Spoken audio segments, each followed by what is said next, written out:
What's up, sports bettors? Matt Modi here with OddsJam, coming to bring you some early MLB best bets for tomorrow, Friday, August 12th. Friday, beautiful. Got some early best bets to lock in. Who can complain on Friday? So, of course, every bet that I get, I'm sure everybody knows, I get using the OddsJam Positive Expected Value page. So if you have been following along this YouTube channel the past couple of days, we recently released these recommended filters, which has been an incredible help in terms of reducing variance. That's the exact goal of these recommended filters. Alex, the OddsJam co-founder, does a great job explaining what exactly the recommended filters entail. Basically, all you need to know is that if you have the recommended filters on, it takes away all of the necessary research one would need to do into a bet. So for those of you who've been watching this channel prior to the last couple of days, just in general for the past year or so, know that when I am placing bets, I look for market width to be below 25. I also like to look into individual plays to see if we are truly getting a discrepancy or not. I like to do a lot of research into my plays to make sure that I'm placing the most profitable bets. Well, luckily, with these recommended filters, all of that work is done for you. So every bet that you see using the recommended filters will be within the necessary market width, will be an outlier compared to all the sports books.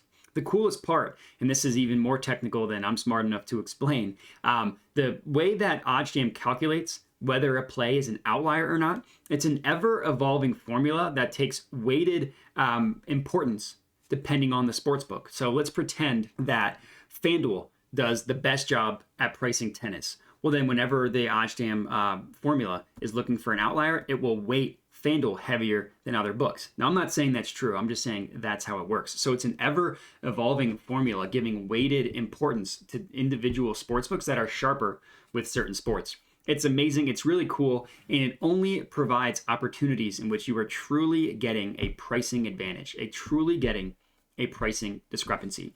So for tomorrow's MLB betting slate, I see one play here that has a ton of value, and it is the Dodgers versus Royals. Dodgers team total over plus 100 on WinBet. So the OddsJam line prices this at minus 117. With the VIG removed, is priced at about minus 108 and only 17 cents in market width. Even though it was on the recommended filters, I knew it was going to be a good bet, but for those of you watching at home, these are the things that I look for. So this is going to be a 1 unit play for me. I'm going to put a full unit on this one, $100 on the Dodgers team total over 5.5. So I think that bet was placed.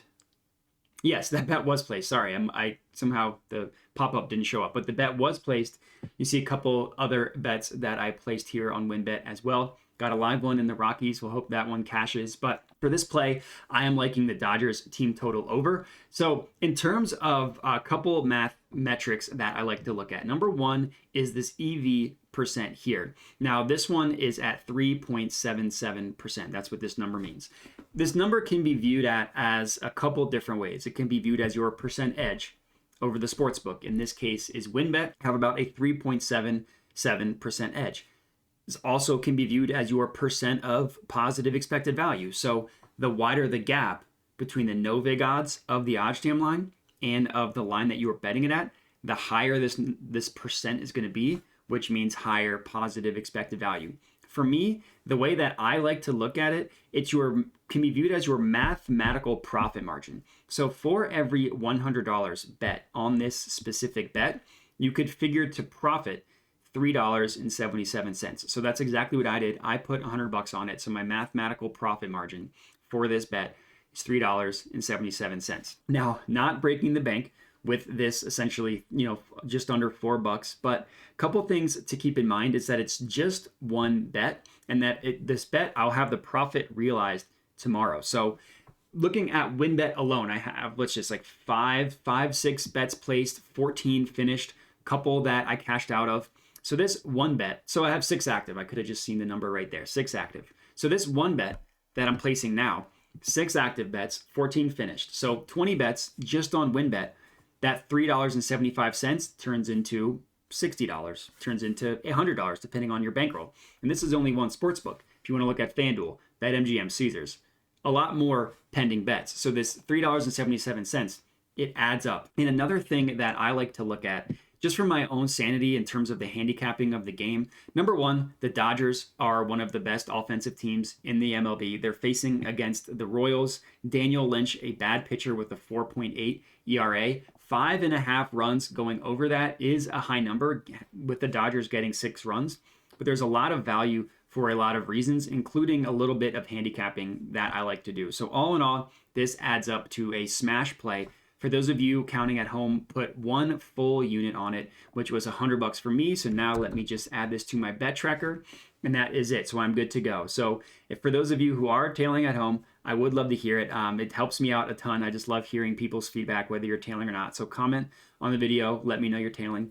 Other than that, what really does help me out a ton in terms of my job performance is if you could like the video and subscribe to the OddsJam YouTube channel. So make sure to do all that good stuff.